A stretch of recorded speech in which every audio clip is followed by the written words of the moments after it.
Okay, so you shared some materials on scuba diving safety Right. and specifically what to do if a diver goes missing. Yeah.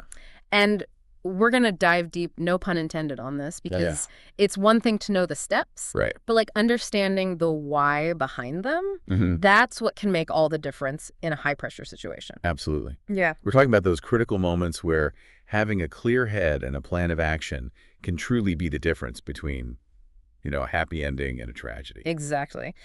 And the materials you sent actually started with a real life story about two divers, Emil and Blake, Right. that really brings this home. Have you heard about this one? I have. It's a classic example of how even experienced divers can find themselves in a tricky situation Yeah. and how crucial it is to be prepared for anything. Right.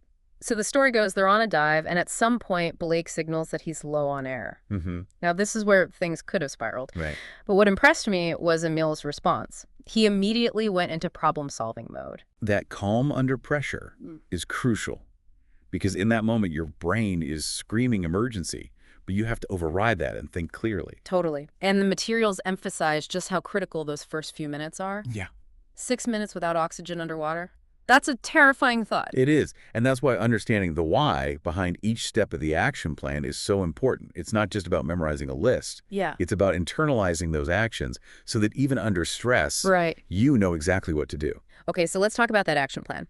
The first step seems obvious, call for help, but you'd be surprised how many people hesitate or try to handle it themselves. It's a natural human instinct wanting to fix things on your own, Right. especially when someone's safety is at stake. But in a missing diver scenario, delegating that call immediately is absolutely vital. Every second counts. So while someone is calling for help, we need to figure out the diver's last known location, right? Exactly. This becomes your ground zero, the anchor for your entire search effort. It's about narrowing down that search zone in what might be a very large, very unforgiving environment. And that's where the next step comes in deploying spotters to look for bubbles. Now, I have to admit, when I first read that, I thought, really? Bubbles. But it turns out bubbles are kind of a big deal in a missing diver situation. They absolutely are. It's easy to forget, but down there in the often murky world beneath the surface, Right. bubbles are like a beacon. They're a visual cue, a sign that there's air escaping from somewhere, and in those first crucial moments, they can make all the difference. So we've got someone calling for help. We've established the last scene point, and we've got eyes on the water scanning for bubbles. What's next on this underwater search and rescue checklist? This is where something that might seem counterintuitive comes in, ruling out the obvious. Wait, what do you mean? Before launching into a full-blown underwater search, you have to make absolutely sure the diver didn't just exit the water unnoticed. So you're saying double check that they didn't just swim to a different spot and get out and wander off? Exactly. It sounds strange, but it happens. Okay. Maybe they surfaced in a different spot. Maybe they got disoriented. Maybe they simply forgot to tell anyone they were getting out of the water. Right. These things happen. And checking the shoreline, their gear, even their car, could save everyone a lot of time and stress. Okay, so we ruled out the obvious. The diver is definitely still in the water. Now it's time to bring in the big guns, the trained underwater search team, right? You got it. And this is where that buddy system, which was mentioned in the material you shared, becomes absolutely crucial. Okay. It's never a solo mission. It's all about safety in numbers.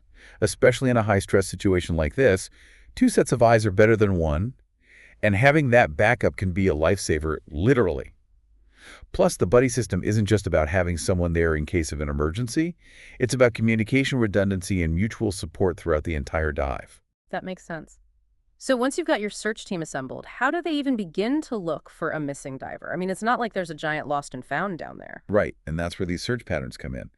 The material you shared outlines 4 main ones, each with its own strengths and weaknesses, which I found really interesting. It's like choosing the right tool for the job, depending on the visibility, the terrain, and even how many divers you have. Okay, so walk me through them. Let's start with the U pattern. What's the strategy there?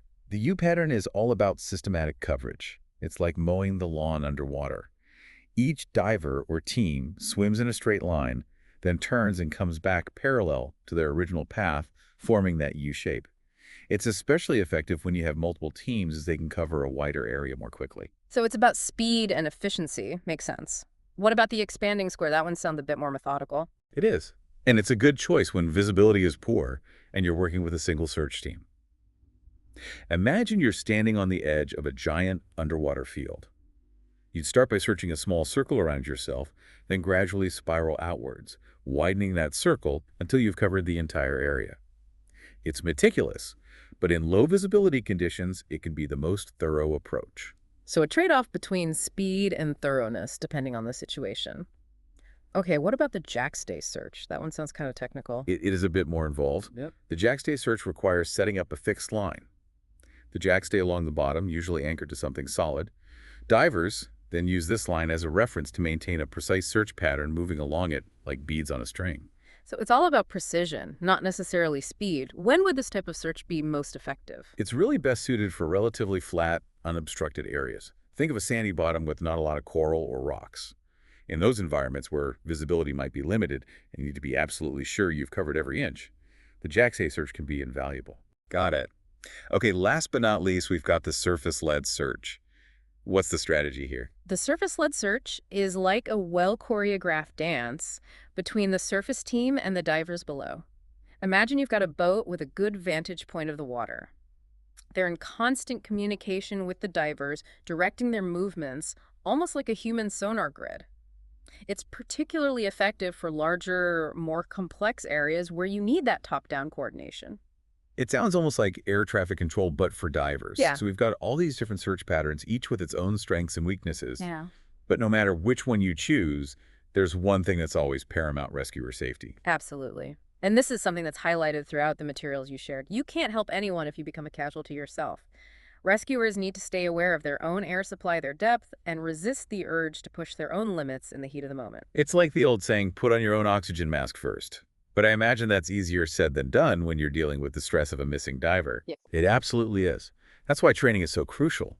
It's about building those instincts so that even under pressure, you're making safe, responsible decisions.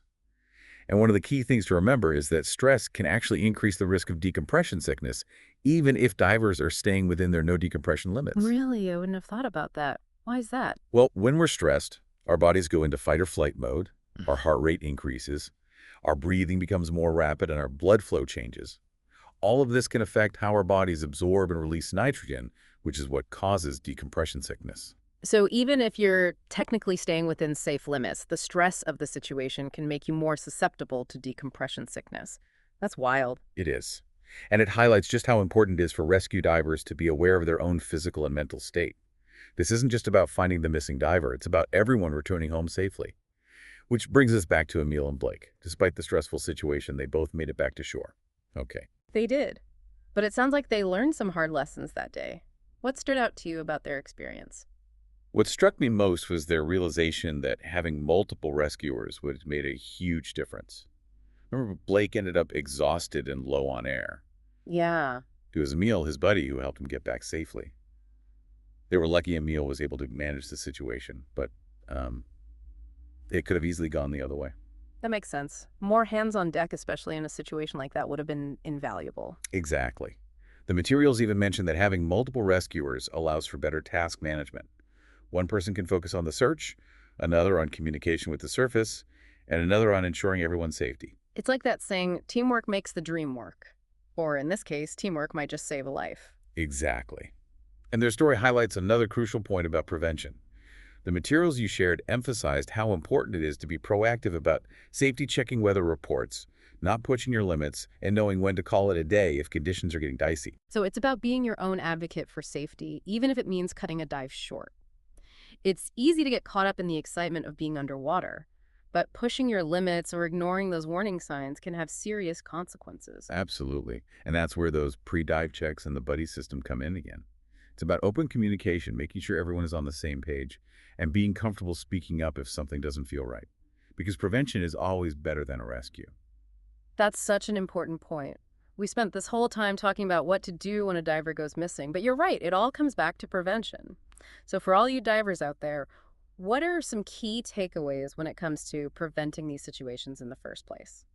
First and foremost, never dive beyond your training and experience level. It's better to start slow for avoiding, build up your skills and confidence gradually. Secondly, always dive with a buddy you trust and have a detailed dive plan that you both review and agree on before you get in the water.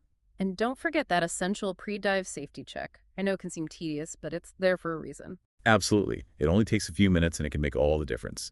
And finally, pay attention to your surroundings, communicate clearly with your buddy, and don't hesitate to ascend if somebody doesn't feel right.